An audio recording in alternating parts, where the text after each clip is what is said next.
నమస్తే, నా పేరు స్వప్నిక వాల్మీకి. ఐపీఎల్ 2025లో ఇవాళ ఆసక్తికర మ్యాచ్ జరగనుంది. ప్లే ఆఫ్ స్థానం దక్కించుకున్న బెంగళూరు జట్టు, ప్లే ఆఫ్ ఛాన్స్ కోల్పోయిన లక్నో జట్ల మధ్య ఆసక్తికర మ్యాచ్ జరగనుంది. రెండు బలమైన టీమ్స్ మధ్య జరుగుతున్న ఈ మ్యాచ్ పై సర్వత్రా ఆసక్తి నెలకొంది. ఐపీఎల్లో ప్లే ఆఫ్ చేరడం ఒక ఎత్తైతే లీగ్ దశలో టాప్ 2లో నిలవడం మరో ఎత్తు. తొలి 2 స్థానాల్లో నిలిస్తే ఒక్క విజయంతో ఫైనల్ చేరొచ్చు.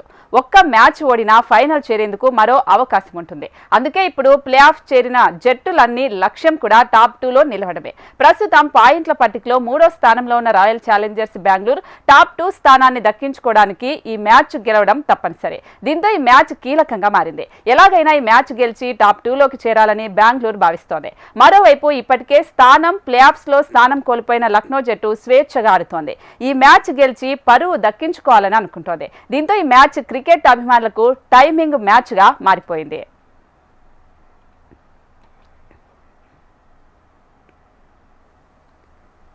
అయితే ఇదే అంశానికి సంబంధించి మనం ఈరోజు డిస్కస్ చేద్దాం. సో టాప్ 2లోకి బెంగళూరు వెళ్ళే అవకాశం ఉంటుందా? ఒకవేళ వెళ్ళకపోతే టాప్ 2 ప్లేస్ అనేది గల్లంతయ్యే అవకాశం ఉంటుందా? అసలు ఈ రోజు మ్యాచ్ ఎలా ఉండబోతోంది అనేది మనం డిస్కస్ చేద్దాం. సో మనకు జూమ్ లైవ్ లో సుధీర్ మహారి గారు ఉన్నారు. సో తను అడిగి తెలుసుకుందాం. హాయ్ సార్, నమస్తే అండి. నమస్తే స్వప్నిక, ఎలా ఉన్నారు చెప్పండి. యా సార్, సూపర్ సార్, బాగున్నాను. సో ప్రజెంట్ మీరు లక్నోలో ఉన్నారని తెలుస్తుంది. సో లక్నో ఎలా ఉంది? అక్కడ క్లైమేట్ ఎలా ఉంది? మ్యాచ్ ఎలా జరగబోతోంది? క్లైమేట్ చాలా అద్భుతంగా ఉందండి. ఎండగా ఉంది ఇప్పుడు, and it's hotter actually in Lucknow. And the stadium ఇప్పుడు నేను కూర్చున్న ప్లేస్ నుంచి జస్ట్ ఒక థ్రోయింగ్ డిస్టెన్స్ అంటాం కదా, ఇట్లా బయటికి వెళ్ళిన తర్వాత స్టేడియమే కనబడుతుంది. అండ్ అటువంటి ప్లేస్ లో ఉన్నాను. చాలా అద్భుతమైనటువంటి వాతావరణం ఉంది. అండ్ క్యూ ఆల్రెడీ అక్కడ చూస్తూనే ఉన్నాం. స్టేడియం బయట కూడా లైన్ పెద్దగా కట్టినారు. Because everybody knows that Virat Kohli ఇప్పుడు బెంగళూరు టీంలో ఉన్నాడు కనుక అతన్ని చూసేందుకు చాలా మంది వచ్చారు. అండ్ లాస్ట్ లీగ్ మ్యాచ్ కనుక మీరు చెప్పినట్టుగా చాలా ఆసక్తికరంగా కొనసాగుతుంది. అండ్ దట్ ఆర్సీబీకి ఈ మ్యాచ్ గెలవాల్సిందే టాప్ 2లో ఉండాలంటే Swapnika. So I think they got a good chance also. And లక్నోను ఓడించినట్లయితే వాళ్ళు పంజాబ్ ఆడబోతారు. And already of course schedule అంతా కూడా డిక్లేర్ అయిపోయింది. 2 మ్యాచెస్ కూడా, ఫస్ట్ 2 మ్యాచెస్ ముల్లన్పూర్ లో జరుగుతాయి పంజాబ్ లో. అండ్ పంజాబ్ వర్సెస్ ఆర్సీబీ అవుతుందా, లేకపోతే పంజాబ్ వర్సెస్ గుజరాత్ అవుతుందా ఈ రోజు మనకు తెలుస్తుంది. బట్ ఎస్, ఆర్సీబీకి అయితే కొంచెం ఛాన్సెస్ ఎక్కువగానే కనబడుతున్నాయి, డౌట్ లేదు అందులో. They are a better side, they are played well in this tournament. And that it's been wonderful performance so far. ముఖ్యంగా విరాట్ కోహ్లీ నుంచి చూసాం మనం. అండ్ సాల్ట్ మంచి ఫామ్ లో ఉన్నాడు. సో నేను అనుకుంటాను ఈ ఛాన్స్ ను వాళ్ళు వదులుకోరు. ఎందుకంటే టాప్ 2లో నిలిచినట్లయితే స్వప్నిక డిఫరెంట్ ఉంటుంది. మన అందరికీ తెలుసు, టాప్ 2లో నిలిచినట్లయితే even if you lose the first match also you can still have a chance actually to make it to the finals. లేకుంటే 3rd, 4th పొజిషన్ లో అయితే అది ఎలిమినేటర్ మ్యాచ్ గానే అవుతుంది కనుక I think RCB will try very hard today to be in the first 2 positions అండి, no doubt. Yes, అలాగే top 2 race నుండి కూడా ముంబై జట్ అనేది ఎలిమినేటర్ అయ్యింది కదా. సో దీని గురించి ఏం మాట్లాడతారు? I think Mumbai had a good chance yesterday. కొంచెం 10-15 రన్స్ తక్కువ చేసినట్టుగా కనబడింది. అండ్ టాప్ ఆర్డర్ లో రోహిత్ శర్మ అండ్ రికల్టర్ మంచి స్టార్ట్ ఇచ్చా కానీ I don't know, for some reason they were batting a bit slowly actually. Maybe కొంచెం సెట్ అయిన తర్వాత స్కోర్ చేద్దాం అనుకున్నారు. అండ్ అప్పటికే యూనో కొంచెం ప్రెషర్ అనేది క్రియేట్ అవుతూ వచ్చింది. వాళ్ళు మధ్యలో స్కోర్ ను యాక్సెలరేట్ చేయలేకపోయినారు Swapnika. And Vyshak of course bowled brilliantly also. And first match లో మంచి బౌలింగ్ కనబరిచాడు అగైన్స్ గుజరాత్. ఆ తర్వాత అతనికి గ్యాప్ అనేది చాలా చూస్తూ వచ్చాం. బట్ ఎస్టర్డే ఈ was the pick up their bowlers actually. And first 2-3 overs అయితే ఎవరికి ఛాన్స్ కూడా ఇవ్వలేదు. సో అక్కడ ఆ 10-15-20 రన్స్ ఏవైతే ముంబై తక్కువ స్కోర్ చేసిందో ఆ ప్రెషర్ అనేది క్లియర్ గా కనబడింది. ఎందుకంటే బౌలర్స్ కు కనీసం ఆ వికెట్ పైన I think 200 around score, it could been a tougher score. But అలా జరగలేదు. And it was a good win of course for Punjab అండి. ఎందుకంటే పంజాబ్ మనం చెప్తూ వచ్చాం కదా, దే డిజర్వ్డ్ దట్ విన్ అని చెప్పి. అఫ్ కోర్స్ ముంబైకి స్టార్టింగ్ లో మాత్రం స్ట్రాంగర్ ఛాన్సెస్ కనబడ్డాయి. And it was a good toss to win also. And Shreyas Iyer వెంటనే బౌలింగ్ చేయడానికి నిర్ణయం తీసుకున్నాడు. అండ్ తక్కువ స్కోర్ కి కట్టడి చేశారని చెప్పాలి. 180 అరౌండ్, 180+ అరౌండ్ అనేది I think it was a good effort by the bowlers. And ఆ తర్వాత చేజింగ్ కొంచెం ఈజీ అయిపోయింది వాళ్ళకు. Shreyas Iyer played little cameo innings and English was very good yesterday. And అట్లాగే ఆర్య ద యంగ్స్టర్, అతని విషయం కూడా చాలా మాట్లాడుకున్నాం. ఈ played brilliantly yesterday. So Ponting team is in the top 2 positions now. Must be very happy because it's been a great effort so far by Punjab Kings. So Mumbai of course now ఇప్పుడు fine అంటే 2 matches గెలవాలి final లో వెళ్ళాలంటే. First ఇప్పుడు eliminator ఆడతారు. 3rd, 4th అనేది కూడా eliminator, first eliminator అవుతుంది. ఆ తర్వాత గెలిచిన టీం మరొక ఎలిమినేటర్ ఆడాల్సి ఉంటుంది. So it's going to be pressure on them. But ఏ టీంతో ఆడుతుంది అనేది మనకి ఈరోజు తెలుస్తుంది, whether it's going to be Gujarat ఆర్సీబీనా. నేను అనుకుంటాను ఆర్సీబీ కే ఛాన్సెస్ కనబడుతున్నాయి కనుక it it may be between Mumbai and Gujarat అని నాకైతే అనిపిస్తుంది స్వప్నిక. ఎస్, అంటే లాస్ట్ టైం మీరు మాట్లాడినప్పుడు కూడా పంజాబ్ టీం గురించి ప్రత్యేకంగా చెప్పారు. ఇప్పుడు క్వాలిఫైర్ 1 కూడా ఆడబోతోంది కదా, సో ఏం చెప్తారు? I think so far it's been a great tournament for them. Actually మనం చాలా మాట్లాడుకున్నాం స్వప్నిక, యూనో స్టార్టింగ్ ఐపీఎల్ నుంచి కూడా మాట్లాడుతూ వచ్చాం.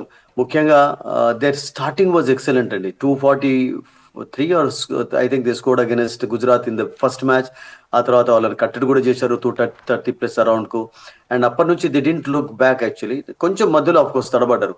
I think their first match in Mullanpur, అక్కడ రియల్ గా చెప్పాలంటే వాళ్ళకి అంత చెప్పుకోదగ్గ రికార్డ్ లేదు. సో ఇప్పుడు ఫస్ట్ అక్కడనే ఆడబోతున్నారు వాళ్ళు, ఆ తర్వాత కూడా ఛాన్స్ ఉంటుంది వాళ్ళకు. సో అక్కడ కొంచెం ప్రెషర్ లోనే కనబడ్డారు. They won couple of matches but they lost couple of matches also. So ఆ ప్రెషర్ అనేది ములాన్పూర్ లో క్లియర్ గా కనబడింది. అండ్ ఆ match I still remember they won the toss and asked RR in to bat, and RR 200 score చేసిన తర్వాత దాన్ని కట్టడి చేసుకోలేకపోయారు. అండ్ మరొక మ్యాచ్ కూడా మనం చూసాం, 111 కాల్అవుట్ అయినారు Kolkata against, but they defended that total actually. So అక్కడ కొంచెం కొన్ని స్వీట్ మెమరీస్ ఉన్నాయి, కొన్ని బిటర్ ఎక్స్పీరియన్స్ కూడా ఎదుర్కోవాల్సి వచ్చింది. అండ్ ముఖ్యంగా ఈ టోర్నమెంట్ మొత్తంలో కూడా పంజాబ్ కు ఇండియన్ ప్లేయర్స్ అద్భుతంగా ఆడడం అనేది ఒక ప్లస్ పాయింట్ అండి. బికాస్ ప్రతిసారి మనం చెప్తూనే ఉన్నాం, ఐపీఎల్ అనేది డిజైన్ చేయబడింది ఇండియన్ ప్లేయర్స్ యొక్క డెవలప్మెంట్ కొరకు, ఇంప్రూవ్మెంట్ కొరకు. అండ్ ఆ విషయంలో Punjab players they have actually perform better than other players. అంటే of course Gujarat top 2 players కూడా ఇండియన్స్ అద్భుతంగా ఆడారు. బట్ శ్రేయస్ అయ్యర్, ప్రమేశ్వరన్, మీకు అలాగే శశాంక్ కానివ్వండి అండ్ ఆర్య, వీళ్ళ performance in batting he's been outstanding అండి. Of course last couple of matches లో కొంచెం ఇంగ్లీష్ నుంచి చైనీస్ నుంచి కూడా కొంచెం పర్ఫార్మెన్స్ వచ్చింది వాళ్ళకి బ్యాటింగ్ లో. బట్ స్టార్టింగ్ లో మీరు చూడండి, ఫస్ట్ హాఫ్ మొత్తం వీళ్ళే డామినేట్ చేశారు. సెకండ్ హాఫ్ లో కూడా ఫస్ట్ ఫేజ్ కూడా ఇండియన్ బ్యాటర్స్ పర్ఫార్మెన్స్ తోటి గెలుస్తూ వచ్చారు. అండ్ హర్షదీప్ బౌలింగ్, మిగతా బౌలింగ్ లో కూడా వైశాఖ్ కానివ్వండి, వీళ్ళందరూ కూడా they have really bowled well అండి actually. So Indian players perform చేయడం అనేది ప్లస్ పాయింట్ అయింది వాళ్ళకు, పంజాబ్ టీమ్ కు. అండ్ రికీ పాంటింగ్ యొక్క డ్రీమ్ నెరవేరుతుందా అనేది I think wait and see, because దానికి దగ్గరలోనే ఉన్నట్టుగా అనిపిస్తుంది. అండ్ పంజాబ్ ఆర్ ఆర్సీబీ ఈ 2 టీమ్స్ స్టార్టింగ్ నుంచి పంజాబ్ టీం అయితే దూసుకెళ్తుంది. సో ఇప్పుడు కూడా ఐ థింక్ క్వాలిఫైర్ 1 లో కూడా మేబీ సక్సెస్ అవ్వచ్చు మీరు చెప్పిన విధంగా. అబ్సల్యూట్లీ అండి. క్వాలిఫైర్ 1 లో అఫ్ కోర్స్ ఎవరితో ఆడతారో అనేది మనకు తెలుసు. క్వాలిఫైర్ 1 లో ఒకవేళ ఆర్సీబీ వచ్చింది అనుకోండి, 2 టీమ్స్ లో ఎవరు గెలిచా కానీ ఆ టీంకి ఛాన్స్ ఎక్కువగా ఉంటుంది. మనం ఆ విషయం కూడా చెప్తూ వచ్చాం. అండ్ ఎందుకంటే డైరెక్ట్ ఫైనల్ కు మీకు ఎంట్రీ ఉంటుంది, అప్పుడు కొంచెం రిలాక్స్ కూడా కావచ్చు. అండ్ బట్ ప్రాబ్లం ఏంటంటే ఈ రోజు 2 టీమ్స్ లో కూడా ముఖ్యంగా ఆర్సీబీ అండ్ లక్నో మధ్యలో జరిగే మ్యాచ్ లో ఫారిన్ ప్లేయర్స్ అవైలబిలిటీ ఎక్కువగా ఉండదండి. అంటే మీకు బేతెల్ లేడు, తర్వాత ఎంగిడి కూడా వెళ్ళిపోయినాడు. సో హేజల్వుడ్ కొంచెం ప్రాక్టీస్ చేసినట్టుగా కనబడింది నిన్న. అతనికి చిన్న ఇంజరీ ఉంది, అతను ఆడతాడా, we have to wait and see. And అట్లాగే లక్నో టీమ్ లో కూడా main player, one of the main players in this tournament Markram I think is gone back actually. And అట్లాగే వాళ్ళకు మరొక ప్లేయర్ కూడా ఇప్పుడు అవైలబుల్ గా లేడు ఫారిన్ ప్లేయర్స్ లో. సో దాన్ని ఎట్లా వాళ్ళు భర్తీ చేసుకుంటారో చూడాలి. ఎందుకంటే Markram has been outstanding అండి ఈ పర్టికులర్ టోర్నమెంట్ లో, బ్రహ్మాండమైనటువంటి ప్రదర్శన కనబరిచారు. But they have to go back to join their national duties, join కావడానికి వెళ్లాల్సి వచ్చింది. అండ్ ఈరోజు ఒక కొత్త ప్లేయర్ ను ఆడించేలాగా కూడా మనం విన్నాం. పాయల్ జ్యూరెల్ ఒక ప్లేయర్ ఉన్నాడు, ఒక wicket keeper batter, first time IPL ఆడతాడు ఈ రోజు. అలా కనబడుతుంది లక్నో టీంలో. లక్నో టీం కూడా అన్ఫార్చునేట్లీ కీలకమైనటువంటి మ్యాచెస్ లో ఓడిపోయినారు. రియల్ గా వాళ్ళ స్టార్ట్ కూడా అద్భుతంగా ఉండేది. వైజాగ్ లో జరిగినటువంటి ఫస్ట్ మ్యాచ్ లో 210 స్కోర్ చేసినప్పుడు వాళ్ళు 11 టార్గెట్ పెట్టారు. అండ్ అప్పుడు ఢిల్లీని కట్టడి చేయలేకపోయినారు. 65 for 5 తర్వాత కూడా వాళ్ళు అసలు యాక్చువల్ గా మ్యాచ్ ఓడిపోవాల్సి వచ్చింది. అండ్ అప్పటి నుంచి కొంచెం లక్నో గురించి మీరు ఎలాగో చెప్తున్నారు కాబట్టి లక్నో టీం గురించి నా దగ్గర ఒక క్వశ్చన్ ఉంది. అంటే ప్లే ఆఫ్స్ కి ఏదైతే ఛాన్స్ కోల్పోతుందో ఆ టీం ఖచ్చితంగా మళ్ళీ అద్భుతంగా రాణిస్తుంది. ఇప్పుడు లక్నో కూడా అలాగే ఉంది. సో దీని గురించి ఏం చెప్తారు? ఐ థింక్ ఏ టీం అయినా కానీ చూడండి, రాక్ బాటమ్ హిట్ చేయడానికి కోరుకోరు వాళ్ళు. అంటే ఈ ఐపీఎల్ అనేది ఈ టోర్నమెంట్ తోటి ఎండ్ కాదు, బికాస్ నెక్స్ట్ ఇయర్ కూడా జరుగుతుంది, మళ్ళీ జరుగుతూనే ఉంటుంది కనుక ఐ థింక్ ఈ సంవత్సరం అఫ్ కోర్స్ తప్పులు చేశారని చెప్పి వాటిని లెక్క పెట్టుకుంటూ ఉంటే మీరు యూ కాంట్ మూవ్ ఫార్వర్డ్ అండి లైఫ్ లో, దేంట్లోనైనా కానీ. సో ఈ సంవత్సరం ప్లస్ పాయింట్స్ ఏమున్నాయి, ఎవరు చక్కగా రాణించారు, ఎవరిని ముందు ఆడించాడే టీంలో ఉంచుకోవాలి, ఆ విషయంలో కూడా నేను అనుకుంటాను అన్ని టీమ్స్, అన్ని ఫ్రాంచైజెస్ ఆలోచిస్తూ ఉంటాయి. అండ్ లక్నోలో కూడా కొన్ని ప్లస్ పాయింట్స్ కనబడ్డాయి. చూడండి, మీకు శార్దుల్ ఠాకూర్ అనుకోకుండా వచ్చాడు, వాళ్ళు ఈ was unsold in the beginning. And అతన్ని తీసుకోవాల్సి వచ్చింది మయాంక్ యాదవ్ ఇంజరీ కావడంతో. మయాంక్ యాదవ్ మళ్ళీ మధ్యలో వెళ్ళిపోయినాడు. అండ్ షమార్ జోసెఫ్ కంటే అఫ్ కోర్స్ ఛాన్స్ ఇవ్వలేకపోయినారు స్టార్టింగ్ లో. అతడు వెళ్ళిపోయినాడు ఇప్పుడు వెస్టిండీస్ డ్యూటీ జాయిన్ కావడానికి. అండ్ అట్లాగే వాళ్ళు మరొక బౌలర్ను తీసుకురావాల్సి వచ్చింది ఫారినర్ ను మధ్యలో. సో అంటే కొన్ని ఇబ్బందులు వాళ్ళకి ఎదురైనాయి. బట్ ప్లస్ పాయింట్స్ ఏమైనాయి అంటే రతీ లాంటి ఒక బౌలర్ చక్కగా రాణించడం. రతీ అఫ్ కోర్స్ ఒక మ్యాచ్ బ్యాన్ నిషేధించగానే అతని పైన I think is bowled well అండి, పికప్ ద టోర్నమెంట్ అని చెప్పాలి వాళ్ళకు రియల్ గా చెప్పాలంటే. అండ్ ఫ్యూచర్ లో అతని విషయం ఆలోచించుకోవచ్చు. రిషబ్ పంత్ ముఖ్యంగా కెప్టెన్ గా కొంచెం డిసప్పాయింటింగ్ పర్ఫార్మెన్స్ కనబరిచారు. But sometimes it happens. దాన్ని మనం ప్రతిసారి కూడా డిగ్అవుట్ చేసి మనం తప్పులు లెక్క పెట్టకూడదు. Sometimes great players mistake చేస్తుంటారు. అట్లాగే మనం చెన్నై విషయం మాట్లాడుకున్నాం. Chennai rock bottom, it never happened స్వప్నిక in the history of Chennai. 10th position లో నిలిచారు ఇప్పుడు. బట్ వాళ్ళకు ఆయుష్ లాంటి ప్లేయర్ లభించడం, బ్రేవిస్ లభించడం, నూర్ అహ్మద్ బౌలింగ్ చక్కగా ఇవన్నీ కూడా వాళ్ళకి ఏమవుతుంది అంటే ఫ్యూచర్ లో వాళ్ళని ఖచ్చితంగా కంటిన్యూస్ గా ఆడించడానికి హెల్ప్ఫుల్ గా ఉంటుంది. సో అట్లాగే లక్నో కూడా నేను అనుకుంటాను ఓడిపోయినా కానీ కొన్ని పాఠాలు అయితే నేర్చుకొని ఉంటారు. అండ్ ఆ పాఠాలు అనేవి నేను అనుకుంటాను ఫ్యూచర్ టోర్నమెంట్స్ లో వాళ్ళకు హెల్ప్ఫుల్ గా ఉండాలని మనం కూడా కోరుకుందాం. అండ్ వాళ్ళు చూడండి, వాళ్ళు 21 crores పెట్టి పూరను రిటైన్ చేసుకున్నారు. అండ్ ఈస్ బిన్ బ్రిలియంట్ అండి, అవుట్ స్టాండింగ్ పర్ఫార్మెన్స్ కనబరిచాడు. అండ్ మిచెల్ మాస్ వాళ్ళకు అనుకోకుండా వచ్చాడు లీజరల్ గా చెప్పానంటే. అన్ఫార్చునేట్లీ ఈ సంవత్సరం వాళ్ళకు బౌలింగ్ చేసే అవకాశం లేకపోయింది అతనికి, ఎందుకంటే ఇంజరీ ఉంది కనుక. ఒకవేళ అతడు ఆల్రౌండర్ గా ఉన్నట్లయితే అబ్సల్యూట్ ఇట్ కూడా బీన్ డిఫరెంట్ స్టోరీ అండి. అండ్ అతడు బౌలింగ్ కూడా చేసేవాడు, వికెట్లు తీసేవాడు, తర్వాత మరొక ఎక్స్ట్రా బ్యాటర్ ఆడించే ఛాన్స్ కూడా ఉంటుండే వాళ్ళకు. So I mean there have been some plus points కనబడ్డాయి, అట్లా ఏం లేదు లక్నోకు. సో అవన్నీ కూడా నేను అనుకుంటాను ఫ్యూచర్ కొరకు వాళ్ళకు ఉపయోగపడతాయి. Okay. So coming to Bengaluru కూడా, సో బెంగళూరు కూడా టాప్ 2లోకి వెళ్ళడానికి ఎంత ప్రయత్నించాలో అంతా ప్రయత్నిస్తుంది. సో అంటే బెంగళూరు ఎందుకు ఇంకా వెనకపడి, అంటే ఏమైనా ప్లస్లు మైనస్లు ఏంటి, అసలు దాని బ్యాటింగ్ ఆర్డర్ ఎలా ఉండబోతుంది? బ్యాటింగ్ అంటే ఈరోజు అఫ్కోర్స్ సాల్ట్ ఉన్నాడు కనుక Salt and Virat Kohli will open. And Patidar పూర్తిగా ఫిట్ అయినట్లయితే కెప్టెన్ గా కూడా ఉండవచ్చు. లాస్ట్ మ్యాచ్ లో జితేష్ క్యాప్టెన్సీ చేయాల్సి వచ్చింది జితేష్ శర్మ. బట్ ఈరోజు పట్టిడర్ క్యాప్టెన్సీ చేసే అవకాశాలు ఉన్నాయని చెప్పి రిపోర్ట్ వింటున్నాం. అండ్ వాళ్ళకు పడికలు కూడా లేకపోవడం అనేది కొంచెం మైనస్ పాయింట్ అయిపోయింది ఇంజరీ కారణంగా. అండ్ అదర్వైజ్ వాళ్ళ బ్యాటర్స్ టాప్ ఆర్డర్ అద్భుతంగా రాణిస్తున్నారు. ముఖ్యంగా విరాట్ కోహ్లీ విషయం మనం ఎంత చెప్పే తక్కువనే. ప్రతి మ్యాచ్ లో కూడా అతని నుంచి పర్ఫార్మెన్స్ చూసాం ఇప్పటి వరకు. And this is been another great tournament for him actually. And ఈ రోజు ఆఫ్ కోర్స్ అతని నుండి ఒక స్పెషల్ ఎఫర్ట్ డెఫినెట్లీ ఆశిస్తూ ఉంటుంది RCB. And Tim David has done well. Tim David కు లాస్ట్ మ్యాచ్ లో ఇంజరీ అయింది, అందుకనే వాళ్ళు ఆ చేజ్ చేసేటప్పుడు పాపం అతడు ఈవెన్ లింపింగ్ తోటి రావాల్సి వచ్చింది, లేకుంటే డిఫరెంట్ గా ఉండేది. And West Indian Romario Shepherd కూడా is look good actually. Last match లో అంటే ఫస్ట్ బాల్ కి 0 అవుట్ అయినాడు, but is played well actually. And వాళ్ళకు ముఖ్యంగా హేజల్వుడ్ ఫామ్ అనేది ఇంపార్టెంట్. అండ్ భువనేశ్వర్, ఈ 2 బౌలర్స్ ఈ రోజు నేను అనుకుంటాను టాప్ లో కొంచెం కపుల్ ఆఫ్ వికెట్స్ తీసినట్లయితే, ఎందుకంటే మీకు లక్నో టాప్ ఆర్డరే రాణించారు కనుక టాప్ ఆర్డర్ ను కొంచెం డిస్టర్బ్ చేసినట్లయితే పవర్ ప్లే లో I think they can gain advantage actually in the initial stages. So దాని కొరకు ప్రయత్నిస్తారు. అండ్ బౌలింగ్ లో దయాల్ మంచి బౌలింగ్ చేయడం ఒక అదైపోయింది. సుయాష్ కూడా చక్కటి బౌలింగ్ కనబరిచారు. Krunal Pandya they all bowled well, decent గానే బౌలింగ్ చేశారు. So it's look a good team అండి. అంటే మీకు ఆర్సీబీ రియల్ గా చెప్పాలంటే మీకు లాస్ట్ కపుల్ ఆఫ్ టోర్నమెంట్స్ తో కంపేర్ చేసినట్లయితే లాస్ట్ ఇయర్ అఫ్ కోర్స్ వాళ్ళు ప్లే ఆఫ్ లో చేరుకున్నా కానీ కొంచెం బౌలింగ్ వీక్నెసెస్ కనబడ్డాయి. అండ్ ఈ సంవత్సరం I think bowling look bit strong for them. And ఈ రోజు కూడా నేను అనుకుంటాను they will pin hopes on their bowlers. Yes, అలాగంటే ఇప్పుడు లక్నో అనేది సొంత గడ్డ లక్నో టీంకి ఉంటుంది. సో అక్కడ ఉన్న గ్రౌండ్ కావచ్చు, ఇవన్నీ వాళ్ళకి కొంచెం అలవాటు అయి ఉంటాయి. సో ఓడిపోయి వాళ్ళని ఓడించే అంత సామర్థ్యం ఆర్సీబీకి ఉంటుందంటారా?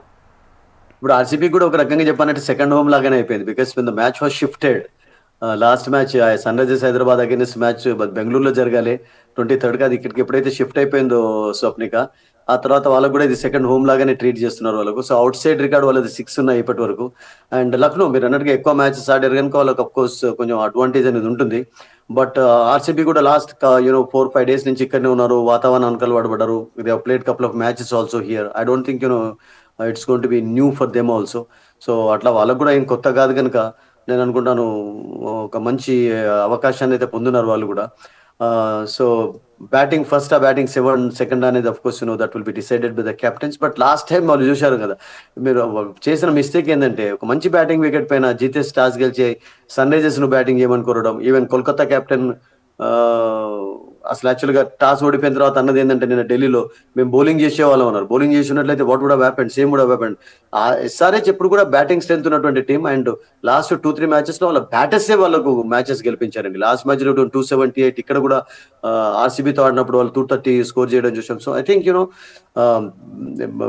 టాస్ అనేది చాలా చాలా కీలకంగా మాత్రం టాస్ గెలిచిన తర్వాత ఆ నిర్ణయం విషయం నేను అనుకుంటాను జడ్జిమెంట్ సరిగ్గా చేయాలి, అండ్ అప్పుడు నేను అనుకుంటాను మంచి ఛాన్స్ ఉంటుంది.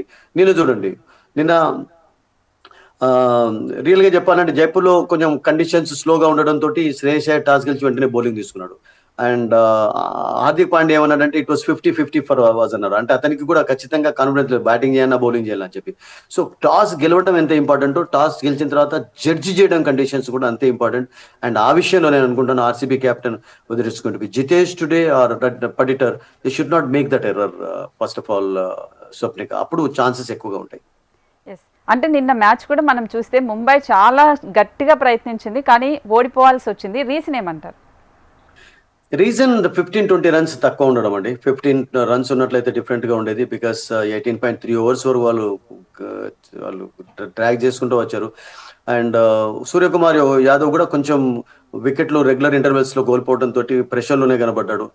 And Tilak Varma disappointing performance కనబడి, రోహిత్ శర్మ అన్ని డెలివరీస్ ఆడిన తర్వాత అంత తక్కువ స్కోర్ ఎక్స్పెక్ట్ చేయం. Maybe wicket was a bit slow, అందులో డౌట్ లేదు. బట్ స్టిల్ స్టార్టింగ్ లో మంచి అడ్వాంటేజ్ వాళ్ళు కోల్పోయినారు. అంటే మీకు పవర్ ప్లేలోనే first of all 70 runs score చేసినట్లయితే అప్పుడు కొంచెం డిఫరెంట్ గా ఉండేది. అండ్ వాళ్ళకు రన్స్ అనుకున్నట్టుగా రాలేదు నిన్న. అండ్ లాస్ట్ 2-3 ఓవర్స్ లో కూడా కొంచెం కష్టపడాల్సి ఉంది. లాస్ట్ ఓవర్ అయితే హర్షదీప్ చాలా బ్రిలియంట్ గా బౌలింగ్ చేశాడు స్వప్నిక.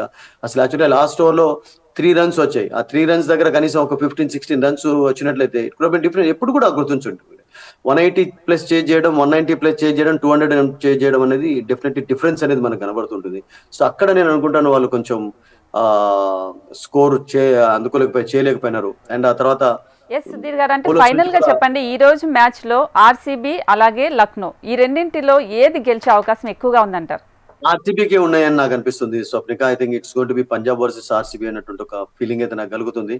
అండ్ అప్పుడు ఛాన్సెస్ ఆఫ్ కోర్స్ ఫస్ట్ 2 లో నిలిచినట్లయితే మనం చెప్తూ వచ్చాం కదా, ఎవ్రీబడి నోస్ ఆల్సో క్రికెట్ ఇప్పుడు అందరికీ తెలుసు ఐపీఎల్ అనేది ఓడిపోయినా కానీ మళ్ళీ ఒక ఎలిమినేటర్ ఆడడానికి ఛాన్స్ ఉంటుంది కనుక ఆర్సీబీ, మీరు కూడా చెప్పారు, అందరూ అంటూనే ఉన్నారు, they will definitely try their best, actually put all efforts to win the game and to be in the first 2 positions. And అప్పుడు పంజాబ్లో ఆడతారు, లేకుంటే దే హ్యావ్ టు వెయిట్ అండి. అంటే 2 మ్యాచెస్ కూడా పంజాబ్లోనే జరుగుతాయి కానీ బట్ ఫస్ట్ 2 పొజిషన్లో నిలిచినట్లయితే వాళ్ళకు కొంచెం ఫైనల్లో వెళ్లేందుకు ఛాన్సెస్ ఈజీ అవుతాయి. And they will try their best today, I'm sure. Yes Sudheer garu, చూద్దాం మరి ఈ రోజు మ్యాచ్ ఎలా ఉండబోతుంది. Thanks for the updates, thank you so much అండి. సో ఇది చూద్దాం మరి ఈ రోజు మ్యాచ్ అనేది లక్నో గెలుస్తుందా లేదా ఆర్సీబీ గెలుస్తుందా, బెంగళూరు టీం అనేది టాప్ 2కి వెళ్ళే అవకాశం ఉంటుందా అనేది చూద్దాం. చూస్తూనే ఉండండి హెచ్ఎం టీవీ.